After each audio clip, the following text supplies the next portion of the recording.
Hello, good morning to all. एक बार फिर से श्री बालाजी एजुकेशन के ऑनलाइन प्लेटफॉर्म पे आप सभी का स्वागत है। तो आज हम पढ़ेंगे अमेज़न का एक टॉपिक है। सबसे पहले थॉट ऑफ द डे। आप जिस तरह से इस दुनिया को देखोगे आपको दुनिया वैसी ही लगेगी। तो आप जिस तरह से दुनिया को देखोगे वैसी ही आपको दुनिया लगेगी, इसलिए हमेशा अच्छे काम करो और अच्छी चीज़ें देखो तो आपको दुनिया अच्छी लगेगी। तो आज का टॉपिक है पेन मैनेजमेंट। पेन का मैनेजमेंट कैसे करते हैं, पेन क्या होता है, पेन के बारे में डिस्कस करेंगे। Pain is a unpleasant experience that occur in case of stumbling, wound formation, beating, incision. मतलब पेन क्या है, एक अनप्लेजेंट एक्सपीरियंस है। जो एक्सपीरियंस होता है पेन, या तो कोई कट लगने से, है ना, चोट लगने से, बीट होने पे, इंसिजन यानी कट लगने पे, या कोई चोट लगने पे, तो क्या होता है, पेन का एक्सपीरियंस होता है। पेन का एक्सपीरियंस होता है। कोई भी ठोकर लगने से, स्टम्बलिंग ठोकर लगने से, कोई भी वुंड फॉर्मेशन होने से, या कोई कट लगने से, इनकी वजह से क्या होता है, पेन का अनुभव होता है, पेन का एक्सपीरियंस होता है। तो pain is a complex multi dimensional concept. एक मल्टी डायमेंशनल कॉन्सेप्ट है। It is a individual experience, और ये अलग अलग एक्सपीरियंस हो सकता है, अलग अलग व्यक्ति का अलग है ये। तो इट्स हार्ड टू डिस्क्राइब, इसको डिस्क्राइब करना हार्ड है। The patient is depressed due to beating in pain for long time. अगर लंबे टाइम तक किसी पेशेंट को पेन रहता है तो वो अपने आप को क्या फील करता है, डिप्रेस फील करता है, ठीक है। And the quality of his life is decline, और जो उसकी क्वालिटी लाइफ है, वो जो लाइफ जी रहा था उसकी लाइफ क्या होती है, पेन की वजह से डिस्टर्ब होती है। तो pain is very difficult to define because it is a subjective experience it's level. और पेन को डिफाइन करना बहुत मुश्किल है, पेन को बताना बहुत मुश्किल है, क्योंकि ये एक सब्जेक्टिव एक्सपीरियंस है, ऑब्जेक्टिव एक्सपीरियंस नहीं है, ये एक सब्जेक्टिव एक्सपीरियंस है। मतलब सब्जेक्टिव पेन पेशेंट बता देता है कि इतना पेन हो रहा है, उसको ऑब्जर्व करना थोड़ा मुश्किल हो जाता है। It is different to each, और अलग अलग हो सकता है। उसके बाद में the international association for the research of pain, international association for the research of pain, IASP के द्वारा एक पेन को डिफाइन किया गया है, पेन की क्या हुई, परिभाषा दी गई है। तो pain is a unpleasant sensory और इमोशनल एक्सपीरियंस। इसमें क्या होता है, पेन क्या होता है, अनप्लेजेंट और इमोशनल, सेंसरी और इमोशनल एक्सपीरियंस होता है। सेंसरी यानी जहाँ पे चोट लगती है तो सेंसेशन के द्वारा वो माइंड में जाता है और पेन फील होता है। और एक इमोशनल एक्सपीरियंस है that is associate with the actual और पोटेंशियल। वो क्या हो सकता है, एक्चुअल और पोटेंशियल टिश्यू डैमेज के कारण हो सकता है। तो ये क्या है, सेंसरी और इमोशनल एक्सपीरियंस है। सेंसरी इमोशनल, इमोशनल मतलब भावनात्मक एक्सपीरियंस है, जो कि कैसे हो सकता है, एक्चुअल पोटेंशियल टिश्यू डैमेज के कारण हो सकता है। और that can be explain in term of such a damage is called pain. और इसको क्या बोलते हैं, that can explain in term of such a damage is called pain. कोई भी टिश्यू की डैमेज हो जाना, सेल का डैमेज हो जाना, उसके कारण भी पेन हो सकता है, और वो क्या कहलाता है, पेन कहलाता है।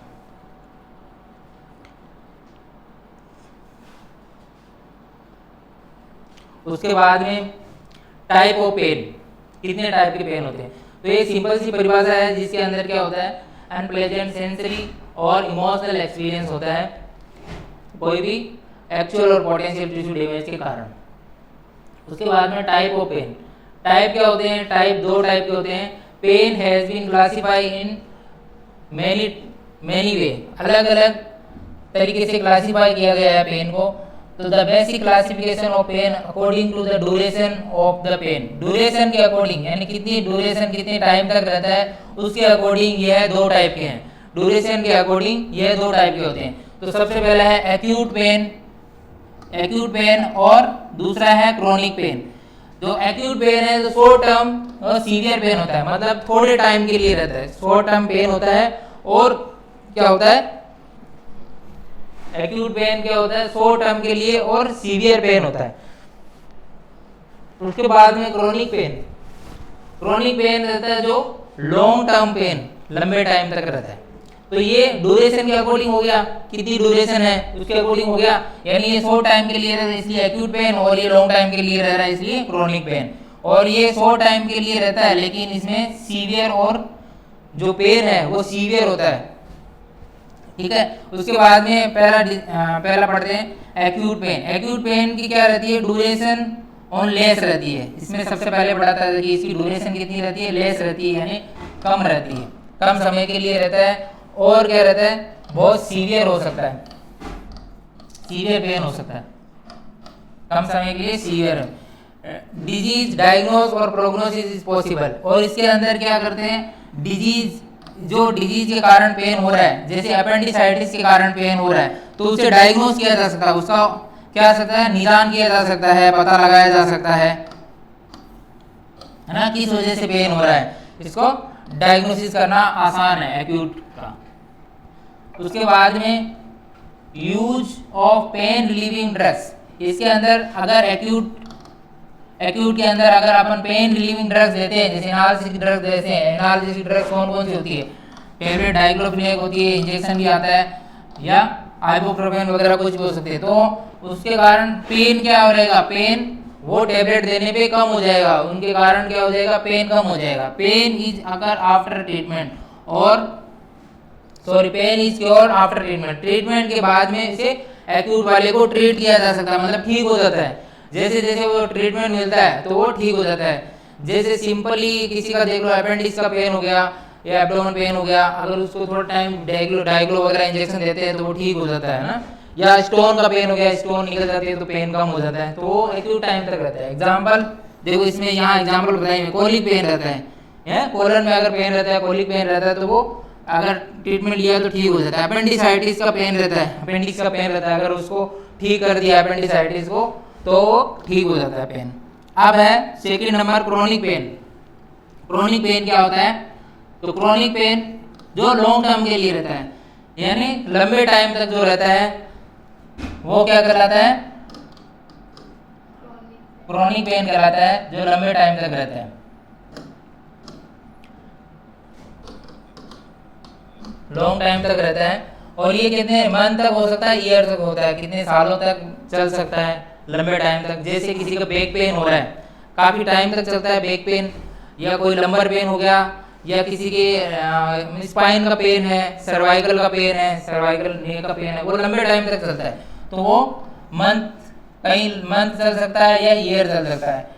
डिजीज आइडेंटिफिकेशन और फास्टिंग इज नॉट पॉसिबल। इसके अंदर क्या रहता है, डिजीज का आइडेंटिफिकेशन करना मुश्किल होता है, यानी पर्टिकुलरली वो किस डिजीज के कारण हो रहा है पता ही नहीं चलता। कभी कभी ऐसा टाइम पेन होता रहता है लेकिन उस डिजीज का पता नहीं लगाया जाता, इसलिए वो ट्रीट भी नहीं होता है।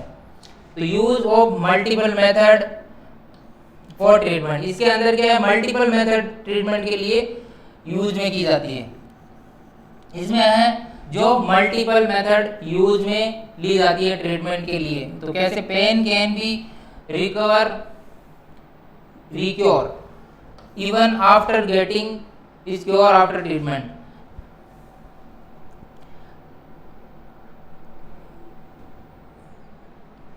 पेन रिकवर कब होता है, जब पूरी तरह से क्योर किया जाता है ट्रीटमेंट के द्वारा। इसमें लो बैक पेन हो सकता है, ऑर्थराइटिस का पेन हो सकता है, माइग्रेन का पेन हो सकता है, ये इस डिजीज के अंदर क्रोनिक पेन होता है। जैसे लो बैक पेन लंबे टाइम तक चलता है, लो बैक पेन, अगर बैक में पेन हो गया, ऑर्थराइटिस जैसे घुटने का पेन हो गया, जॉइंट का पेन हो गया, तो वो लंबे टाइम तक चलता है। उसके बाद में माइग्रेन का जो पेन है, हेडेक होता है माइग्रेन का, वो भी लंबे टाइम तक चलता है।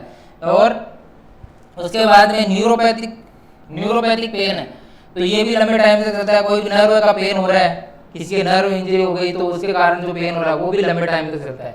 तो ये हो गए दो टाइप के, क्रोनिक और एक्यूट और क्रोनिक। एक्यूट और क्रोनिक दो टाइप के हो गए। तो एक्यूट के अंदर ये शॉर्ट टाइम तक चलते हैं, ऐसा पेन जो शॉर्ट टाइम तक होता है वो एक्यूट में आता है, जो लॉन्ग टाइम तक, मंथ तक, ईयर तक चलता है वो क्रोनिक पेन में आता है। और एक्यूट में जैसे अपेंडिक्स या कोलिक जैसी डिजीज का यूज होता है, और chronic low back pain, arthritis pain और माइग्रेन, न्यूरोपैथिक पेन इनके लिए यूज होता है। ये तो हो गए दो टाइप, एक्यूट और क्रोनिक। उसके बाद में pen has been classified in many way example। तो एक सीवियरिटी के आधार पे पेन कितने टाइप के होते हैं, तो सीवियरिटी के आधार पे 3 टाइप के होते हैं, माइल्ड पेन, मॉडरेट पेन और severe pain. First is mild pain, second is moderate pain, third is severe pain. तो पेन सीवियरिटी के आधार पे होते हैं। अगर थोड़ा कम पेन हो रहा है, जैसे माइल्ड पेन हो रहा है, थोड़ा पेन हो रहा है, तो वो किसमें आता है, माइल्ड पेन में आ जाता है, मतलब हल्का हेडेक हो रहा है। और एक मॉडरेट पेन हो रहा है, माइल्ड तो वो हो गया जिसे पेशेंट सबसाइड कर देता है, मतलब थोड़ा थोड़ा दर्द हो रहा है लेकिन वो इग्नोर कर देता है। मॉडरेट पेन जिसे वो धीरे धीरे ज़्यादा सीवियर की कंडीशन की तरफ जाने लगता है। और सीवियर पेन, इसके अंदर तो पेन वो पेशेंट बर्दाश्त ही नहीं कर पाता, लेकिन जहाँ पे इतना ज़बरदस्त पेन होता है कि वो उसको सहन नहीं कर पाता है। इसमें व्यक्ति जैसे हेडेक हो गया, हेडेक है, अगर हल्का सर दर्द हो रहा है तो व्यक्ति क्या कंट्रोल कर पाता है, तो वो माइल्ड पेन में आता है। उसके बाद में यहाँ सीवियर चेस्ट पेन हो जाता है, जैसे किसी के एमआई वगैरह आ गया तो सीवियर चेस्ट पेन हो गया, तो वो व्यक्ति कंट्रोल नहीं कर पाता है। ये यहाँ पे मॉडरेट बैक पेन हो गया या फिर और कोई नर्व पेन हो गया, उसके अंदर भी पेन हो गया। अपेंडिसाइटिस का पेन हो गया, मॉडरेट पेन में आ जाता है, तो ऐसा पेन हो सकता है। और इसके अंदर सीवियर पेन में किडनी स्टोन का भी सीवियर पेन ही होता है, उसमें बहुत सीवियर पेन हो सकता है। उसके बाद में नेक्स्ट है classification of pain according to location. Location के आधार पे पेन होते हैं। जैसे सर में दर्द हो रहा है, ये कैसे है, वो तो है सीवियरिटी के आधार पे। अब लोकेशन के आधार, जहाँ पे पेन हो रहा है उसको उस एरिया के नाम से जाना जाता है। जैसे सर में दर्द हो रहा है, हेड में दर्द हो रहा है तो हेडेक, दांत में दर्द होता है तो टूथ एक, ऐसे बोलते हैं ना, तो ये हेडेक है ना, हेड में दर्द हो रहा है, सर में दर्द हो रहा है तो हेडेक। लोकेशन के आधार पे, जहाँ पे मतलब किस लोकेशन पे पेन हो रहा है तो उसके आधार पे पेन को डिस्क्राइब किया हुआ है। पेट में दर्द हो रहा है, एब्डोमेन पेन। जॉइंट में, अगर किसी जॉइंट में दर्द होता है, जॉइंट पेन, ऐसे उसको एक्सप्लेन किया जाता है। उसके बाद में बेसिस ऑफ नेचर, नेचर के आधार पे कैसा पेन हो रहा है उसके आधार पे, जैसे क्रैम्पिंग पेन। क्रैम्पिंग पेन कैसे, जैसे एब्डोमेन पेन होता है तो बोलते हैं ना क्रैम्प जैसे आ रहे हैं, तो वो क्रैम्पिंग पेन होता है ना। एचिंग पेन यानी कुछ एकिंग पेन हो रहा है, या हर्टिंग पेन, जैसे बहुत सारी हर्टिंग हो रही है। थॉम्बलिंग पेन है ना, जैसे थॉम्बस वाला। प्रिकिंग पेन, चुभने वाला जैसा पेन होता है, जैसे कोई पिन चुभ रही है वैसा पेन होता है। बर्निंग पेन, जैसे कोई जल रहा है वैसा पेन हो रहा है। टिंगलिंग पेन है ना, टिंगलिंग पेन जैसे टिंगलिंग सेंसेशन होता है। रेडिएटिंग पेन, जैसे यहाँ से यहाँ तक रेडिएट हो रहा है, मतलब पैर से बैक की तरफ रेडिएट हो रहा है, वैसा वाला रेडिएट। स्क्वेजिंग पेन, ये इसके क्या है, नेचर के आधार पे किस टाइप का पेन हो रहा है तो उसके आधार पे इस पेन को डिस्क्राइब किया गया है। उसके बाद में next, on the basis of continuity, continuity के आधार पर कितनी टाइम तक रह रहा है उसके आधार पर भी डिस्क्राइब किया गया पेन को। तो कंटिन्यूअस पेन हो रहा है, कंस्टेंट पेन बोल सकते हैं उसको, मतलब कंटिन्यूअस पेन हो रहा है, मतलब 1 घंटे से कंटिन्यूअस पेन होता ही जा रहा है, वो कंटिन्यूअस पेन है। इंटरमीडिएट पेन, मतलब पहले पेन हो रहा है, बीच में ठीक हो रहा है और फिर वापस पेन हो रहा है, पेन हो रहा है बीच में ठीक हो रहा है, तो वो पीरियोडिक पेन भी बोल सकते हैं या इंटरमीडिएट पेन बोल सकते हैं। मतलब पेन हो रहा है, थोड़ी देर बाद में क्या होता है, ठीक हो जाता है, फिर वापस पेन होने लग जाता है। नहीं 10 मिनट पेन हो रहा है और बीच में 1 घंटे पेन नहीं हो रहा है, फिर वापस 10 मिनट बाद में पेन हो जा रही है, या फिर 10-10 मिनट के बीच में गैप में पेन हो रहा है, तो इंटरमीडिएट पेन मतलब रुक के पेन हो रहा है। On the basis of physical sources, physical sources के आधार पर पेन हो सकता है। तो इसमें हो सकता है फिजिकल सोर्सेज के आधार पर superficial subcutaneous pain, superficial cutaneous pain ना, on the basis of physical source के आधार पे। तो ये हो सकता है सुपरफिशियल, यानी ऊपर स्किन के ऊपर ऊपर पेन हो रहा है तो वो सुपरफिशियल पेन हो सकता है। और उसके बाद में इसमें आते हैं डीप पेन, डीप पेन हो सकता है। दूसरा है डीप पेन, डीप पेन में ये टिश्यू का पेन हो सकता है। ये तो हो गया ऊपर सुपरफिशियल स्किन का पेन हो सकता है, जैसे स्किन के अंदर कहीं पेन हो रहा हो। यह डीप पेन हो सकता है जैसे टिश्यू के अंदर पेन हो रहा हो। उसके बाद में विसरल पेन हो सकता है। तो ये इसके टाइप है। उसके बाद में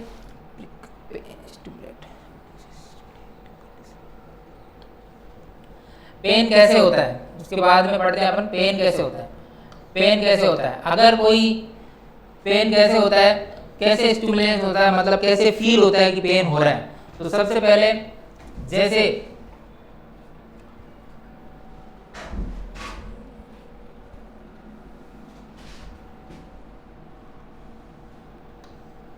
पिक पेन स्टिमुलेशन, अगर कहीं पे प्रिक करते हैं अपन, जैसे पिन को प्रिक करते हैं, यहाँ पे बताया कि पिन है ना, पिन चुबा दी किसी को, ये पिन चुबा दी, तो फिर वहाँ क्या होगा, पेन स्टिमुलेट होगा, नॉक्सिस स्टिमुलेट होगा, activate of pain receptor present in the skin. जो स्किन में जो पेन रिसेप्टर प्रेजेंट थे वो क्या हो जाएंगे, एक्टिवेट हो जाएंगे। ठीक है, पेन रिसेप्टर थे वो क्या हो जाएंगे, एक्टिवेट हो जाएंगे। सिक्रीशन ऑफ क्या हो जाएगा, secretion of neurotransmitter like peptide और सब्सटेंस पी हैपन। वो वहां से कौन से न्यूरोट्रांसमीटर रिलीज होंगे, पेप्टाइन वगैरह रिलीज हो जाएंगे। उससे क्या होगा, सेंसरी नर्व क्या हो जाएगी, सेंसरी नर्व में जाके फील होगा। उससे बाद में स्पाइनल कॉर्ड के थ्रू, स्पाइनल कॉर्ड है ये अपनी स्पाइनल कॉर्ड है ना, पीछे स्पाइनल कॉर्ड है, इसके द्वारा सेंसरी नर्व में जैसे ही फील होगा तो स्पाइनल कॉर्ड के थ्रू कहाँ जाएगा, थैलेमस में जाएगा। और थैलेमस से कहाँ जाएगा, थैलेमस से जाएगा फिर हाइपोथैलेमस में, है ना। थैलेमस जो है हाइपोथैलेमस, जैसे थैलेमस में जाएगा और वहां से क्या होगा, थैलेमस से जाके सेरिब्रल कॉर्टेक्स, सेरिब्रल कॉर्टेक्स में जाएगा और वहां के जो पेन रिसेप्टर है वहां से अपन को पेन फील होगा। वो पेन रिसेप्टर पे जाके पहुंचेंगे और वहां से अपन को पेन क्या, पेन परसेप्शन होगा, पेन का परसेप्शन होगा, मतलब पेन का अनुभव हो जाएगा, पेन हो रहा है, पेन की क्या होगी, अनुभूति होगी, पेन फील होगा। क्या होगा, वापस एक बार वापस देख लेते हैं। अगर कहीं से पिन चुभती है ना, जैसे मैंने बताया था यहाँ पे किसी को यहाँ पिन चुभती है, पिन अगर प्रिक हुई है तो वहां से क्या होगा, activation of pain receptor active होंगे। पेन रिसेप्टर एक्टिव होंगे, स्किन में जो प्रेजेंट है वो पेन रिसेप्टर एक्टिव हो जाएंगे और सिक्रीशन किसी का न्यूरोट्रांसमीटर लाइक पेप्टाइड वगैरह का सिक्रीशन होगा और वो सेंसरी नर्व के द्वारा स्पाइनल कॉर्ड के थ्रू कहाँ जाएगा, थैलेमस में जाएगा। हाइपोथैलेमस होता है ना, हाइपोथैलेमस, तो हाइपोथैलेमस में जाके वहाँ कहाँ जाएगा, सेरिब्रम कॉर्टेक्स में जाएगा और सेरिब्रल कॉर्टेक्स से क्या होगा, फिर अपन को पेन की अनुभूति होगी, यानी पेन फील होगा कि पेन हो रहा है पेशेंट को। तो ऐसे पेन फील होता है। अब है sign and symptom. Sign and symptom क्या होते हैं, मतलब इसके लक्षण क्या होते हैं, पेन होते हैं तो कैसे फील होता है। Feel of pain is different in each person. हर जो व्यक्ति है, अलग अलग व्यक्ति में पेन फील अलग अलग होता है। तो वो the feeling of pain is different in each person. जो पेन की जो फीलिंग होती है हर पर्सन में अलग अलग हो सकती है। तो the sign and symptom of the pain mainly depend on the type of location of the pain. तो मैंने बताया था लोकेशन के आधार पे पेन के साइन सिम्टम अलग अलग हो सकते हैं। जैसे अगर सर में दर्द हो रहा है तो वहाँ का हेडेक होगा ना, वहाँ सर दर्द हो सकता है। जॉइंट में हो रहा है तो जॉइंट पेन बोलते हैं। ऐसे अलग अलग जगह के कारण अलग अलग होता है। Abdomen pain is usually acute in nature. Abdomen pain बोल सकते हैं जहाँ पेट में दर्द हो रहा है ना, जैसे क्रोनिक पेन, हाँ, जहाँ सीवियर पेन हो सकता है। अगर पेन हो रहा है तो टीपीआर चेंज होंगे ना, जो टेम्परेचर पल्स रेस्पिरेशन है ना, ये चेंज हो जाएंगे। ठीक है, टेम्परेचर पल्स रेस्पिरेशन क्या हो जाएंगे, चेंज हो जाएंगे। उसके बाद में टायर्डनेस हो सकता है, डिप्रेशन में जा सकता है। व्यक्ति को ज़्यादा पेन होता है तो वो धीरे धीरे पेशेंट डिप्रेशन में जा सकता है। उसके बाद में इफेक्ट ऑन द परफॉर्मेंस है ना, रिड्यूस परफॉर्मेंस। उसकी क्या है, जो काम करने की जो परफॉर्मेंस थी वो कम हो जाएगी। जैसे जैसे पेन हो रहा है तो जैसे व्यक्ति है ना 1 किलोमीटर चलता है पैदल रोज, लेकिन जैसे ही उसके जॉइंट पेन होने लग जाए तो वो चलने में प्रॉब्लम होगी ना उसको, तो वैसे परफॉर्मेंस है उसकी वो कम हो जाएगी। उसके बाद में पेन के कारण ब्लड प्रेशर बढ़ सकता है, बीपी क्या हो सकती है, इंक्रीज हो सकती है। पेन होता है तो बीपी इंक्रीज हो जाती है ना। The nature of the chest pain of radiating squeezing type, और जो चेस्ट पेन होता है उसका नेचर कैसा होता है, वो रेडिएटिंग स्क्वेजिंग टाइप का पेन होता है। उसके बाद में joint pain is aching type, और जॉइंट पेन होता है वो कैसा, एकिंग टाइप का पेन होता है। उसके बाद में जहाँ पेन होगा तो टेकीकार्डिया देखने को मिलेगा, increase heart rate, heart rate बढ़ जाएगी, रैपिड हार्ट रेट या इंक्रीज हार्ट रेट बोल सकते हैं। उसके बाद में पेशेंट के अंदर क्या होगी, एंजाइटी होगी, पीपल क्या हो जाएंगे, पीपल डायलेटेड हो जाएंगे, जो आंख में पीपल होते हैं ना वो ऐसे डायलेटेड दिखाई देंगे, पीपल डायलेट हो जाएंगे। और स्वेटिंग, पसीना आने लग जाएगा, पेन होगा तो स्वेटिंग हो जाएगी ना बेसिकली। उसके बाद में फैक्टर अफेक्टिंग, कौन कौन से फैक्टर होते हैं जो अफेक्ट करते हैं,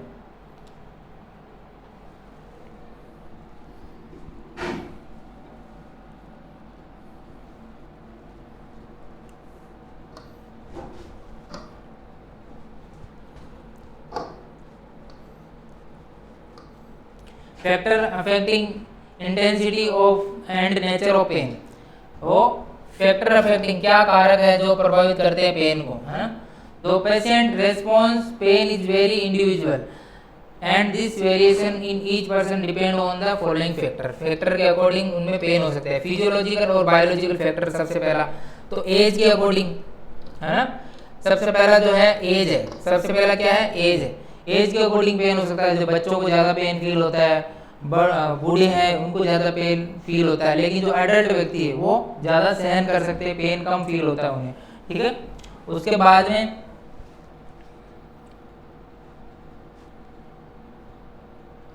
जेंडर, अब मेल एंड फीमेल, है ना, मेल एंड फीमेल, मेल में मेल पेन अलग अलग जेंडर के अकॉर्डिंग उनमें पेन होते हैं। जैसे फीमेल में देख लो मेसो साइकिल का पेन है ना, ऐसा पेन है, तो मेल में वो पेन नहीं होता, तो फिर वो अलग अलग, और वो अलग अलग पेन को सहन कर सकते हैं। जैसे प्रेगनेंसी के टाइम फीमेल अलग पेन को सहन कर सकती है, मेल कोई इंजरी होने के कारण अलग पेन को सहन कर सकता है। तो ये अलग अलग फैक्टर हो सकते हैं, अलग अलग कारण हो सकते हैं। उसके बाद में ड्यूरेशन ऑफ पेन और बॉडी पोजीशन, कितने टाइम तक पेन हो रहा है, ड्यूरेशन कितने टाइम तक पेन हो रहा है, उसके आधार पर कितनी अवधि तक पेन हो रहा है, उसके आधार पर वो अफेक्ट करता है। उसके बाद में बॉडी पोजीशन के आधार पर, मतलब उसकी बॉडी की पोजीशन कैसी है, स्थिति कैसी है, उसकी बॉडी कैसी है, शारीरिक स्थिति कैसी है, उसके आधार पर फिजिकल फैटिक, फिजिकल फैटिक उसके फिजिकल जो शारीरिक थकान है, फैटिक का मतलब है थकान, वो कितना जल्दी थक जाता है ना, काम करते हुए कोई थक जाता है, जैसे कोई कोई काम करता है तो उसको पेन होने लग जाता है, काम करते हुए थक जाता है, दौड़ता है तो थक जाता है। और फ्रीक्वेंसी कैसी है, उसकी फ्रीक्वेंसी कैसी है कि उसकी आवृत्ति कैसी है, उसके आधार पर पता लगता है। उसके बाद में है साइकोलॉजिकल फैक्टर, साइकोलॉजिकल फैक्टर, अगर डिप्रेस पेशेंट है तो उसके अंदर कैसे पेन हो रहा है, अगर एंजाइटी है, किसी को घबराहट है, उसका एटीट्यूड कैसा है, तो उसके अकॉर्डिंग भी पेन अफेक्ट पड़ता है। सोशल फैक्टर, सोशल फैक्टर भी इसके ऊपर पेन के ऊपर डिपेंड रहते हैं, मतलब ये भी फैक्टर है जो अफेक्ट करते हैं। जैसे किसी कास्ट वाले, कास्ट अलग अलग कास्ट वालों के अकॉर्डिंग पेन थोड़ा हो सकता है, वो सहन करने की क्षमता हो सकती है। कल्चर के अकॉर्डिंग, रिलीजियस के अकॉर्डिंग, फैमिली बैकग्राउंड के अकॉर्डिंग, फैमिली बैकग्राउंड कैसा है उसका, मतलब पहले से सब वीक है, पहले से उनको ऑर्थराइटिस की डिजीज चलती आ रही है, ऐसे वाले लोग।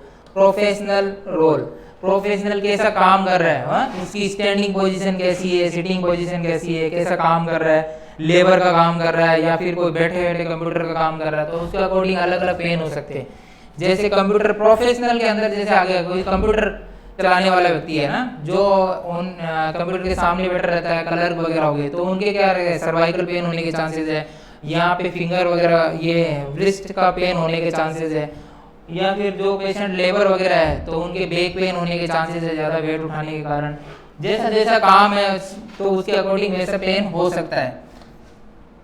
ठीक है। असेसमेंट ऑफ पेन, पेन का असेसमेंट कैसे करते हैं, ये तो हो गए फैक्टर जो अफेक्ट कर सकते हैं पेन को। उसके बाद में असेसमेंट कैसे करोगे, कैसे पता लगाओगे कि पेन कैसे हो रहा है ना, कितना हो रहा है। The following are objective assessing the pain severity of pain. तो identify the cause of pain, सबसे पहले क्या करना है, आइडेंटिफाई करना है कि कारण क्या है, पेन किस कारण पे पेन हो रहा है, किस कारण पेन हो रहा है। तो कोज क्या है, कारण क्या है, सबसे पहले कारण का पता लगाएंगे, ठीक है।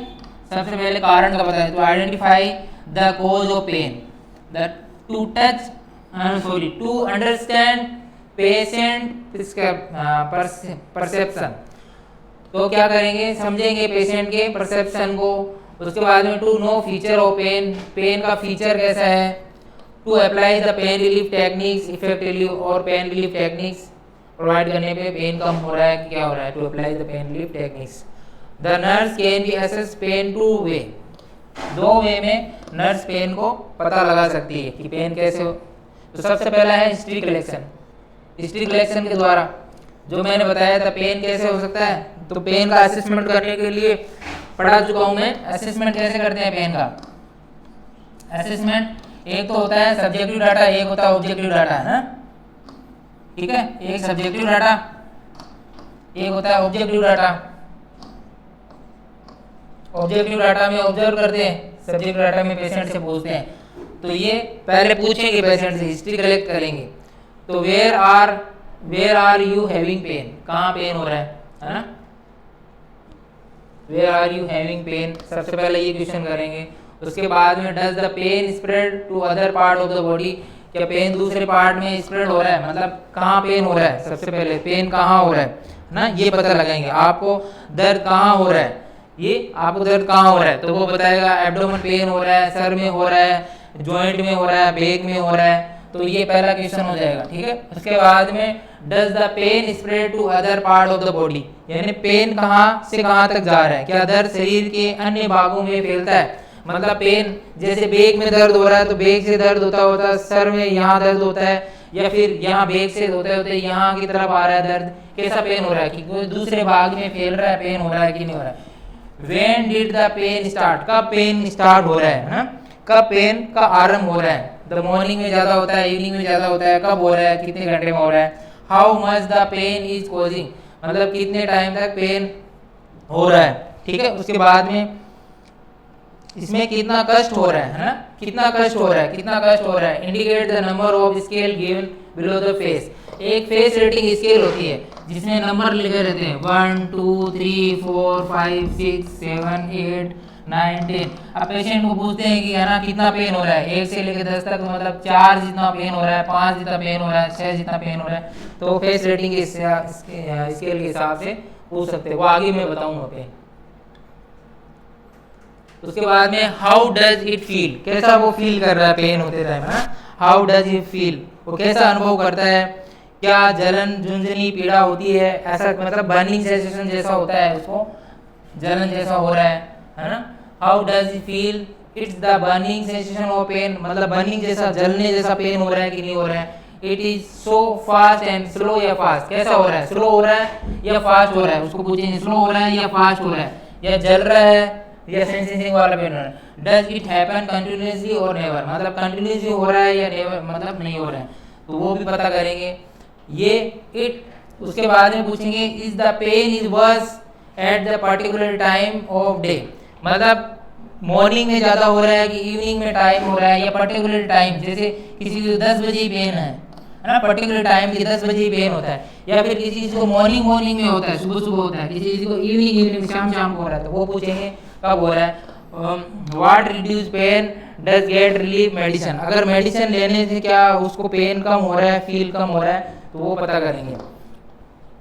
उसके बाद में next, does the pain affect other part of the life, और क्या पेन उसको अफेक्ट कर रहा है।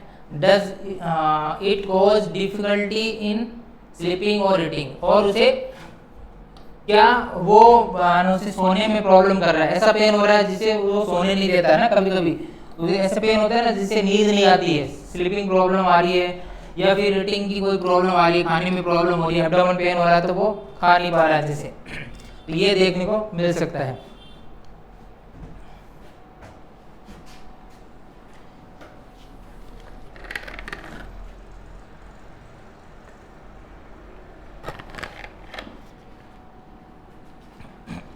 उसके बाद में स्केल यूज इन पेन, कौन कौन सी स्केल यूज करते हैं पेन के अंदर स्केल यूज करते हैं। पेन होता है तो हम मेजरमेंट के लिए स्केल यूज करते हैं, तो विजुअल एनालॉग स्केल होती है, न्यूमेरिक रेटिंग स्केल होती है, सिंपल डिस्क्रिप्टिव पेन इंसेंटरी तो वो पढ़ेंगे इसके अंदर पेन स्केल। तो पेन स्केल के अंदर pain is a subjective experience, वो पहले भी मैं पढ़ा चुका हूँ कि पेन क्या है, एक सब्जेक्टिव एक्सपीरियंस है। पेन क्या है, एक सब्जेक्टिव एक्सपीरियंस है। पेन व्यक्ति द्वारा ही फील किया जाता है, अगर आप खुद फील करोगे तो नहीं होगा, इसलिए ये क्या है, सब्जेक्टिव। जिसको पेन हो रहा है उसी को फील होता है। Which can be mark by using some scale, ये स्केल के द्वारा पता लगा सकते हैं अपन। ये जो स्केल है वो मैं बताऊंगा अभी। It is A important tool for measuring intensity, और स्केल के द्वारा हम पेन की इंटेंसिटी का मेजर कर सकते हैं कि कितना पेन हो रहा है। These scale are based on the patient age and development level, और वो अलग अलग एज के अकॉर्डिंग ये स्केल रहती है। विजुअल एनालॉग स्केल और फेस रेटिंग स्केल, ये अलग अलग एज के अकॉर्डिंग होती है।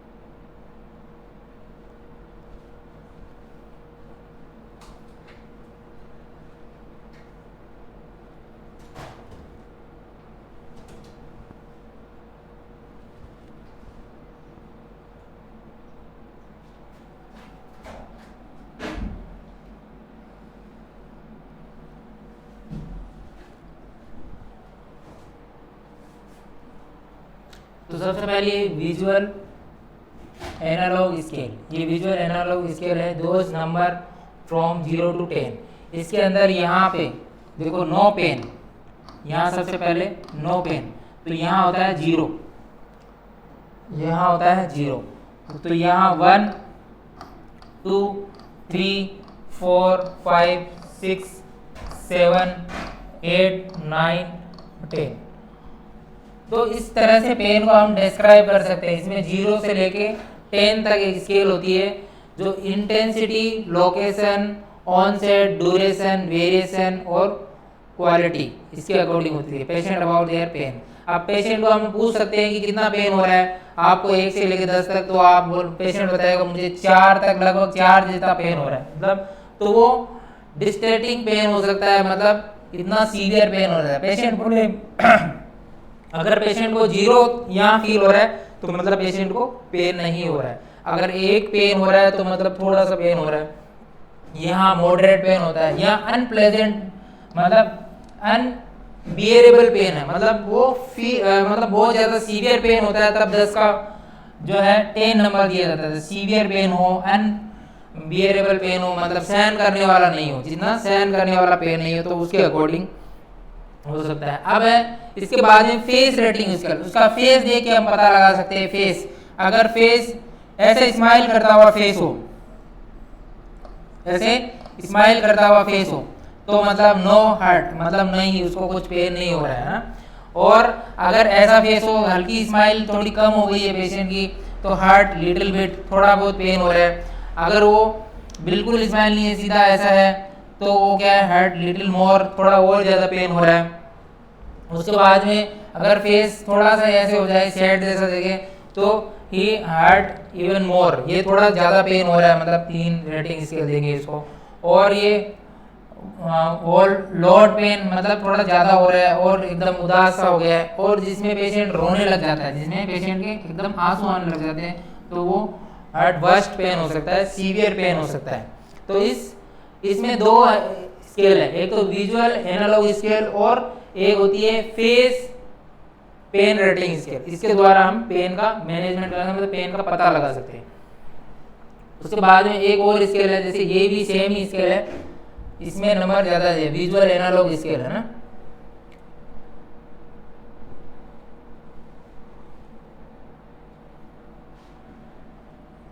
ये भी इसमें भी फेस का ही बताया हुआ है। देखो नो पेन, स्माइल कर रहा है, उसके बाद में 1 2 उसको माइल्ड पेन हो रहा है, 1 से 3 नंबर देते हैं। उसके बाद में मॉडरेट पेन के अंदर 1 to 6 देते हैं, उसका फेस अगर ऐसा हो, और अगर वो क्राई करने लग गया हो तो 10 देते हैं, और वेरी सीवियर पेन हो रहा है तो 7 से 9। तो ये भी विजुअल एनालॉग स्केल है, इसके द्वारा भी हम पता लगा सकते हैं। न्यूमरेटिंग स्केल होती है नंबर वाइज, वो भी ऐसे ही पता लगा सकते हैं, उसमें भी नंबर दिया जाता है 1 to 10 तक नंबर करके पता लगा सकते हैं। तो ये कुछ स्टेज है 3-4 इसके अंदर। जैसे नो पेन एक स्केल होती है जिसके अंदर सिर्फ ऐसे स्केल मेजर किया जाता है, 1 से 10 तक होती है, लेकिन जैसे 0 में आता है तो नो पेन, इसके अंदर माइल्ड पेन, उसके बाद में मॉडरेट और सीवियर और वर्स्ट हो सकता है, और सीवियर से भी ज़्यादा, बहुत ही ज़्यादा पेन हो रहा है मतलब। उसके बाद में इसका मैनेजमेंट क्या करेंगे, पेन मैनेजमेंट क्या करेंगे, पेन अगर किसी को हो रहा है तो क्या मैनेजमेंट करते हैं, ट्रीटमेंट क्या है। ड्रग थेरेपी और मेडिकल मैनेजमेंट क्या है इसका, ड्रग थेरेपी और medical management. Interventional procedure to be provide relief pain, उसके अंदर क्या कर सकते हैं अपन, इंटरवेंशनल प्रोसीजर कर सकते हैं कुछ जिससे पेन कम हो सके, है ना। पेन कम होने के लिए कुछ इंटरवेंशनल प्रोसीजर कर सकते हैं, जैसे साइकोलॉजिकल सपोर्ट करते हैं पेशेंट को, तो उसे थोड़ा अच्छा फील होता है। उसे काउंसलिंग करते हैं कि भाई काउंसलिंग करके भी उसके पेन को कम किया जा सकता है। अल्टरनेटिव थेरेपी, एक्सरसाइज, एक्यूपेंचर, उसको एक्सरसाइज की एडवाइस दे सकते हैं। अल्टरनेटिव थेरेपी मतलब बहुत सारी अल्टरनेटिव थेरेपी हो सकती है, जैसे म्यूजिक थेरेपी हो गई, जिससे क्या है किसी को पेन हो रहा है तो म्यूजिक की तरफ ध्यान चला जाएगा, किसी को टीवी देख रहे हैं तो वो टीवी की तरफ ध्यान चला जाएगा, तो उस जो पेन है उसकी तरफ ध्यान थोड़ा कम हो जाएगा, उसको कुछ ना कुछ काम करने लग जाओगे, कुछ ना कुछ एक्टिविटी करने लग जाएगा वो, तो क्या हो जाएगा, पेन कम हो जाएगा। एक्टिविटी करने लग जाएगा तो पेन क्या हो जाएगा, कम हो जाएगा। तो ये कारण हो सकता है। उसके बाद में पेन रिलीफ ड्रग्स, जो पेन कम करने के लिए आप उसे क्या कर सकते हो, कुछ मेडिसिन दे सकते हो, ड्रग्स दे सकते हो। Drugs use to reduce incentive of pain is called analgesic drugs आती है ना, तो एनाल्जेसिक जो ड्रग्स आती है उसके द्वारा हम पेन को कम कर सकते हैं। तो एनाल्जेसिक्स में बहुत सारी होती है। The classify of the as following, तो उसके अंदर नॉन ओपिएट्स ड्रग्स एक होती है, ओपिएट्स ड्रग्स एक होती है, नॉन ओपिएट्स एक होती है, एनासाइड्स ड्रग्स भी होती है ना, देखो ये रहा है। Non steroid anti inflammatory drugs है ना, non steroid anti inflammatory drugs ये होती है, एनासाइड्स ड्रग्स होती है। और ये non opiate analgesic, these drugs are used to relieve mild type of pain. जैसे एग्जांपल लिए है यहाँ पे एस्पिरिन, जो एस्पिरिन आजकल बहुत कम यूज होने लग गई। एस्पिरिन ज़्यादातर किसमें पेन में यूज होती है, सीवियर पेन में होती है, जैसे चेस्ट पेन हो गया, क्योंकि ये एंटी कोगुलेंट भी है ना, एंटी प्लेट।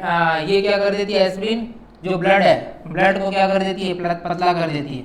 अगर किसी को ब्लीडिंग होने के चांसेस है तो वहाँ एस्पिरिन का यूज नहीं करना चाहिए, क्योंकि ये क्या कर सकती है, ब्लड को पतला कर सकती है, तो ब्लीडिंग ज़्यादा हो सकती है।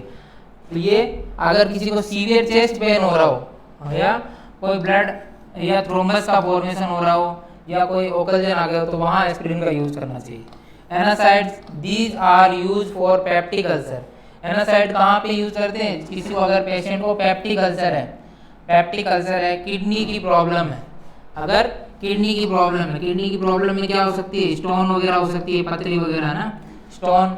ब्लड क्लॉटिंग डिसऑर्डर है, कोई किसी पेशेंट को ब्लड क्लॉटिंग का डिसऑर्डर है, तो वहाँ पे एनासाइड यूज कर सकते हैं। एनासाइड ड्रग्स में एस्टामिनोफेन जो पैरासीटामोल आती है, पीसीएम जो टेबलेट आती है वो एस्टामिनोफेन ही है, ठीक है, 500 mg की आती है। और डोलो 650 आती है, डोलो जो आती है वो 650 यानी 650 mg की आती है।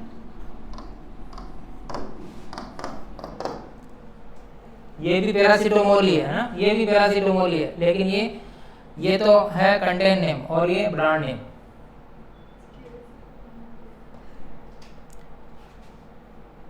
इसके अंदर और कौन सी आती है एनासाइड्स में, और कौन सी आती है? डाइक्लो वगैरह NSAIDs non steroid anti inflammatory drugs में आती है, आइबुप्रोफेन है ना, निबुस्लाइड्स, ये सब इसी में आती है। उसके बाद में ओपोइड्स एंटागोनिस्ट ड्रग्स एग्जांपल, जो ओपोइड्स एंटागोनिस्ट है इसके अंदर कौन सी आती है? इसके अंदर आती है कोडीन और मेप्रिडिन और हाइड्रोकोडोन।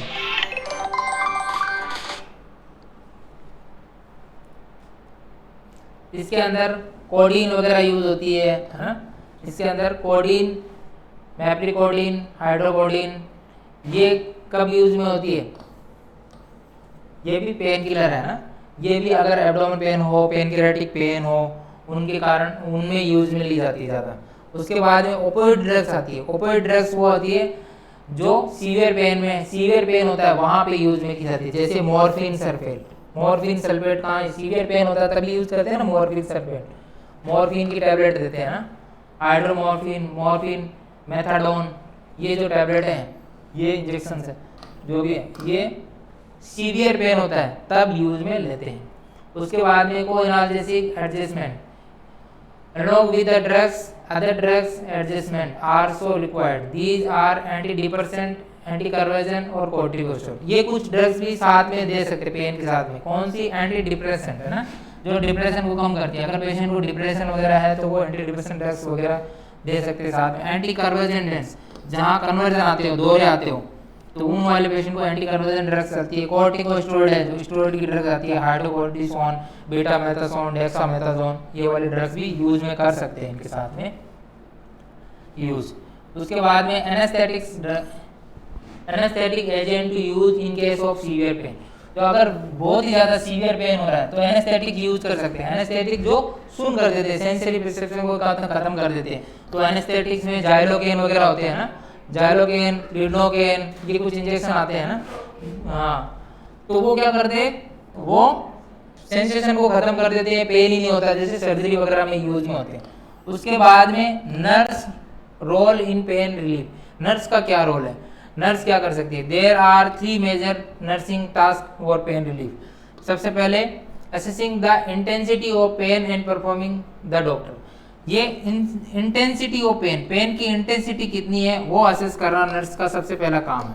उसके बाद में इनिशिएटिंग पेन रिलीफ मेजर्स और पेन रिलीविंग मेजर्स प्रोवाइड करने हैं। उसके बाद में 3 नंबर है evaluating the effectiveness of measure टेकन्स।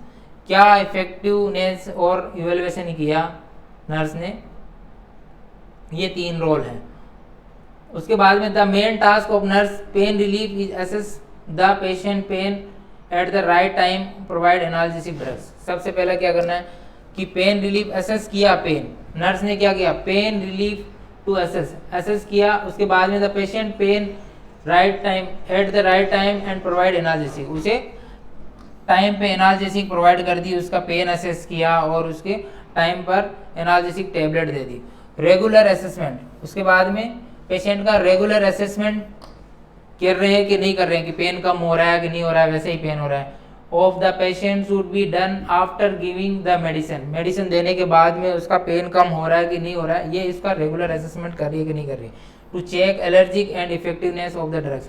अगर पेन की ड्रग्स लेने के बाद में उसे कोई एलर्जी वगैरह हो रही है तो उसका पता लगाएंगे, उसका इफेक्टिवनेस कैसा है, उसका इफेक्ट उस ड्रग्स का हो रहा है कि नहीं हो रहा है, कम हो रहा है कि ज़्यादा हो रहा है, वो पता लगाएंगे। उसके बाद nurse should be change the dose of the medicine according to the pain. Pain के अकॉर्डिंग क्या रखती है नर्स, क्या मेडिसिन चेंज कर सकती है ना। Nurse should be change the doses of the medicine according to the route. Drugs according to the route is following oral और आईवी। जैसे हाँ ये हो गया, मतलब अगर पेशेंट को पेन हो रहा था तो आपने क्या करी, सबसे पहले टैबलेट दी पीसीएम, ठीक है, टैबलेट पीसीएम दी, तो वो कैसे दी, ओरली दी। अब उससे कम नहीं हो रहा है तो उसके बाद में क्या कर सकते हैं अपन, उसको आईएम दे सकते हैं। आईएम से भी कम नहीं हो रहा है तो फिर आईवी दे सकते हैं। तो ये रूट अकॉर्डिंगली चेंज कर सकते हैं, क्योंकि आईवी जो रहता है वो सबसे फास्ट जाएगा कि सीधा डायरेक्ट वेन के थ्रू जाता है, ब्लड में चला जाता है, और ये आईवी आईएम है जो मसल्स के थ्रू जाएगा और ओरली जो है डाइजेस्ट होके फिर जाएगा। तो इसलिए नर्स क्या है, पेन के अकॉर्डिंग वो चेंज कर सकती है मेडिसिन, रूट चेंज कर सकती है सिर्फ।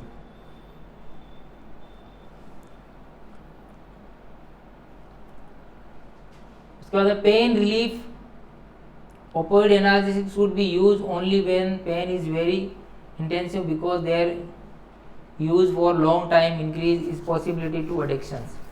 तो पेन रिलीफ ओपियोइड ड्रग्स कब यूज करनी है, जब ज़्यादा ही सीवियर पेन हो रहा है, इनसे ज़्यादा हो रही है, क्योंकि क्या होता है ओपियोइड ड्रग्स क्या होती है, नशे की तरह काम करती है ना, वो फिर क्या हो जाएगा, उसका आदी हो जाएगा, वो उसी ड्रग्स को मांगेगा, एडिक्टेड हो जाएगा, वो एडिक्शन हो जाएगा, उस ड्रग्स का एडिक्टेड हो जाएगा, वो वही ड्रग्स लेने के लिए बोलेगा बार बार,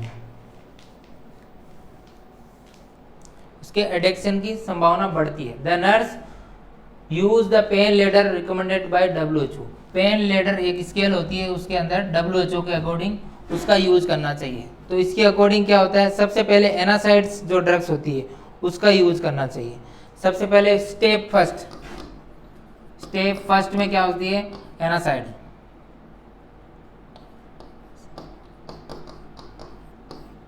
non steroid anti inflammatory drugs, NSAID drugs का यूज करना चाहिए सबसे पहले। अगर उस ड्रग से ठीक नहीं हो रहा है तो एनासाइड्स के साथ में कोडीन का यूज कर सकते हैं सेकंड। तो ये फर्स्ट स्टेप लिया। अगर सेकंड स्टेप में क्या करेंगे, अगर इस ड्रग से ठीक नहीं हो रहा है तो साथ में क्या करेंगे, कोडीन ले लेंगे, है, और उसके साथ में एनासाइड्स। तो एनासाइड्स और कोडीन वगैरह ड्रग्स का यूज कर सकते हैं। उसके बाद में अगर फिर भी ठीक नहीं हो रहा है तो थर्ड स्टेप में क्या करेंगे, मॉर्फिन का यूज करेंगे, है ना, मॉर्फिन का यूज करेंगे, कोडीन का यूज करेंगे और एनासाइड्स का यूज करेंगे। फिर थर्ड स्टेप में जैसे मतलब छोटे से बड़े की तरफ जाना है, सीधी ऐसा नहीं है कि कभी सीधा ही मॉर्फिन यूज कर दिया पेशेंट को, आया पेशेंट पेन हो रहा है तो डायरेक्ट मॉर्फिन यूज करें, ऐसे नहीं। सबसे पहले एनासाइड्स वगैरह ड्रग्स देनी है, उससे रिलीफ नहीं मिल रहा है तो फिर कोडीन वगैरह दे सकते हैं, फिर उसके बाद में मॉर्फिन वगैरह दे सकते हैं। तो ऐसे स्टेप बाय स्टेप नर्स को ट्रीटमेंट देना चाहिए। उसके बाद में part of the medicine she can be use of the following measures, और ये भी एक मेडिसिन के पार्ट है, ये भी आप यूज में कर सकते हो। पेशेंट को म्यूजिक, है ना, पेन सबसाइड करने के लिए पेशेंट को अगर म्यूजिक सुनाते हैं तो पेन थोड़ा कम हो जाएगा। उसके बाद में पेन के बाद में क्या हो सकता है, सजेशन, है ना, विचार, कुछ विचार रख सकते हो, आपने सजेशन दे सकते हो कि इसको सबसाइड करने के लिए ये करो। पेशेंट को मसाज कर सकते हो, है ना, मसाज कर सकते हो। उसके बाद में डाइट मॉडिफिकेशन है, उसके बाद में क्या है, डाइट मॉडिफिकेशन, यह है डाइट मॉडिफिकेशन। डाइट में चेंज कर सकते हो, खाने में कुछ चेंजेस ला सकते हो। थेरापेटिक इंटरेक्शन कर सकते हो, चिकित्सीय वार्तालाप बोल सकते हैं। थेरापेटिक इंटरेक्शन का मतलब है चिकित्सीय बातचीत करना। उसके बाद में डीप ब्रीदिंग या थेरापेटिक्स का डीप ब्रीदिंग एक्सरसाइज होती है, उसके द्वारा भी अगर किसी को चेस्ट पेन हो रहा है या लंग्स या सांस लेने में प्रॉब्लम हो रही है, वहाँ पेन हो रहा है, चेस्ट पेन हो रहा है, तो उसके कारण डीप ब्रीदिंग एक्सरसाइज कर सकते हो। थेरापेटिक टच है, इसमें चिकित्सीय टच कुछ होता है। डिसरप्शन में इसमें टीवी और म्यूजिक, जो सब पहले बता चुका हूँ मैं, म्यूजिक वगैरह टीवी वगैरह से आप उसका ध्यान, मतलब उसका जो पेन हो रहा है उसको कम करने के लिए उसे टीवी वगैरह एडवाइस कर सकते हो, टीवी देखना, जिससे उसका ध्यान कम हो जाएगा पेन की साइड। उसके बाद में चेंज इन इन्वायरमेंट, अगर उसको इन्वायरमेंट चेंज कर सकते हैं। पेशेंट अगर ज़्यादा पेन, सीवियर पेन रहता है तो इन्वायरमेंट चेंज करने के पर भी फर्क पड़ता है। जैसे कहीं पे ज़्यादा हॉट हो रहा है तो उससे थोड़ा नॉर्मल मिले, या कोल्ड एप्लीकेशन, हॉट एप्लीकेशन देके, है ना, कोल्ड एप्लीकेशन वगैरह देते हैं अपन, ठंडा अगर सेक करते हैं तो पेन कम हो जाता है ना, सेंसिटिव परसेप्शन कम हो जाएगा और पेन कम हो जाएगा। किसी किसी को हॉट एप्लीकेशन अच्छा लगता है, गर्म सेक करना भी अच्छा लगता है, उसके कारण भी हो सकता है। इन्वायरमेंट जैसा होगा ठंडा और गर्म, उसके कारण भी होता है। उसके बाद में योगा और मेडिसिन, अगर योगा वगैरह पेशेंट को एडवाइस कर सकते हैं, उसके कारण भी हो सकता है। स्पंजिंग के कारण, स्पंजिंग होता है, पेशेंट अगर बेड रिडन वगैरह है, बात नहीं कर सकता, तो स्पंजिंग वगैरह कर सकते हैं, बाथिंग की एडवाइस दे सकते हैं। तो वो ये हो सकता है स्पंजिंग के द्वारा और योगा के द्वारा, मेडिसिन के द्वारा। तो ये है पेन।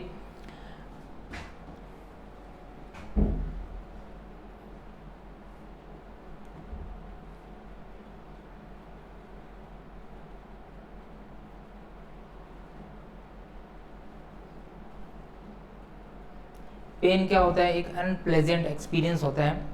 तो अनप्लेजेंट एक्सपीरियंस है जो क्या किसी के कट लगने से, चोट लगने से, गिरने से, किसी के कारण भी हो सकता है। कोई भी इन्फ्लामेशन होने के कारण, कोई इंजरी होने के कारण, कोई टिश्यू इंजरी होने के कारण पेन हो सकता है।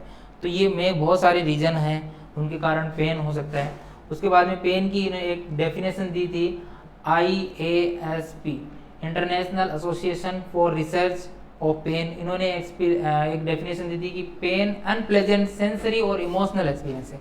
पेन क्या है? एक अनप्लेजेंट सेंसरी और इमोशनल एक्सपीरियंस है जो किसकी वजह से हो सकता है? एक्चुअल और पोटेंशियल टिश्यू डैमेज के कारण हो सकता है, उनके कारण हो सकता है। फिर पेन के मैंने टाइप बताए थे। पेन ड्यूरेशन के अकॉर्डिंग दो टाइप के होते हैं, एक्यूट और क्रोनिक। यानी जो कम समय के तक रहता है वो एक्यूट, और जो लंबे टाइम तक रहता है वो क्रोनिक पेन होता है। उसके बाद में सीवियरिटी के अकॉर्डिंग तीन टाइप के होते हैं। सीवियरिटी के अकॉर्डिंग तीन टाइप के होते हैं, माइल्ड, मॉडरेट और सीवियर, तीन टाइप के होते हैं सीवियरिटी के अकॉर्डिंग। उसके बाद में पेन लोकेशन के आधार पे हो सकते हैं। अगर सर में दर्द हो रहा है तो हेडेक, अगर दांत में दर्द हो रहा है तो टूथ एक, ऐसे बोलते हैं ना, एब्डोमेन पेन हो रहा है यानी पेट में दर्द हो रहा है। अगर जॉइंट में दर्द होता है जॉइंट पेन, है ना। ईयर एक, कान में पेन हो रहा है, तो वो लोकेशन के आधार पे, जहाँ पेन हो रहा है उस लोकेशन के आधार पे पेन को बोल सकते हैं। उसके बाद में नेचर ऑफ पेन, कैसा पेन हो रहा है उसके आधार पे भी हो सकता है। एब्डोमेन क्रैम्पिंग पेन हो रहा है, हर्टिंग पेन हो रहा है, या फिर टिंगलिंग पेन हो रहा है, बर्निंग पेन हो रहा है, किस टाइप का पेन हो सकता है वो नेचर के आधार पे। उसके बाद में कंटिन्यूटी के आधार पे उसका कंटिन्यूस पेन हो रहा है या कंटिन्यूस पेन हो रहा है तो वो कंटिन्यूइंग पेन, और इंटरमीडिएट पेन यानी रुक रुक के पेन हो रहा है।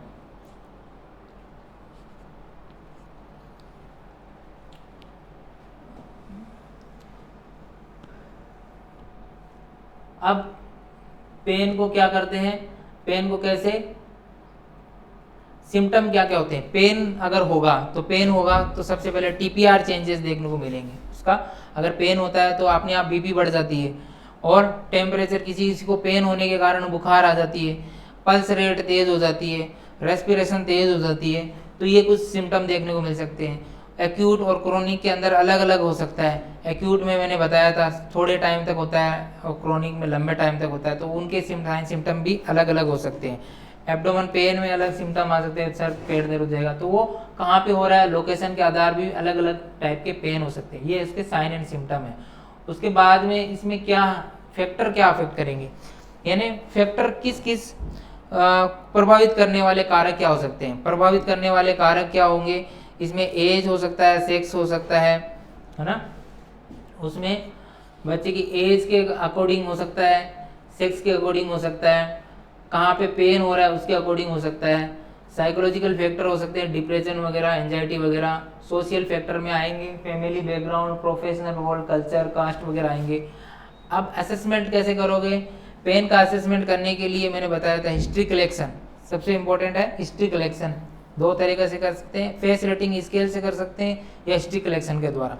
हिस्ट्री कलेक्शन में पूछेंगे पेशेंट को पेन कहाँ हो रहा है, कितने टाइम तक हो रहा है, क्या पेन की कुछ मेडिसिन लेने पे पेन सबसाइड हो रहा है कि नहीं हो रहा है, पेन किधर रेडिएटिंग हो रहा है, मतलब यहाँ से होते हुए कहाँ जा रहा है। जैसे चेस्ट पेन होता है, MI का पेन होता है, तो वो पेशेंट बताएगा चेस्ट में पेन हो रहा है लेफ्ट साइड में, फिर शोल्डर में हो रहा है, यहाँ पे कंधे में हो रहा है, ऐसे बताएगा। तो वो कैसे रेडिएटिंग होता हुआ जा रहा है क्या, वो पूछेंगे पेशेंट को, अच्छे से पूरी सारी डिटेल पेशेंट को पूछेंगे, ये होता है। उसके बाद में फेस रेटिंग स्केल है, जिसके अंदर आप 1 से 10 नंबर तक रेटिंग देते हैं वो पेशेंट को, और फेशियल एक्सप्रेशन के द्वारा उसका फेस का एक्सप्रेशन कैसा है ना। वो स्माइल कर रहा है, अच्छे से स्माइल कर रहा है, बात कर रहा है, तो मतलब उसको पेन नहीं हो रहा है। अगर वो रो रहा है और उसके आंसू आ रहे हैं, वो सीवियर फेशियल एक्सप्रेशन चेंज हो रहे हैं, तो मतलब उसको वर्स्ट पेन हो रहा है।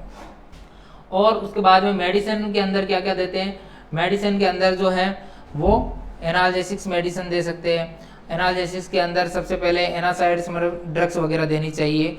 Non steroid anti inflammatory drugs देनी चाहिए। उसके बाद में कोडीन वगैरह दे सकते हैं, उसके बाद में ओपियोइड ड्रग्स दे सकते हैं, मॉर्फिन वगैरह दे सकते हैं। तो स्टेप बाय स्टेप धीरे, है ना, जो कम जो एनासाइड्स वगैरह है, जो सबसे पहले कम टेबलेट देनी चाहिए, मतलब जो कम पावर की है, जैसे एनासाइड ड्रग्स वगैरह। फिर ज़्यादा सीवियर पेन में आप मॉर्फिन वगैरह यूज़ कर सकते हो। पहले पैरासीटामोल से स्टार्ट करनी चाहिए नर्स को। और अदर थेरेपी भी देके, जैसे म्यूजिकल थेरेपी, योगा, एक्सरसाइज, ये अदर थेरेपी देके भी पेन को अपन क्या कर सकते हैं, सबसाइड वगैरह कर सकते हैं, पेन को कम कर सकते हैं। तो thank you so much. Class को लाइक करें, सब्सक्राइब करें। Thank you so much.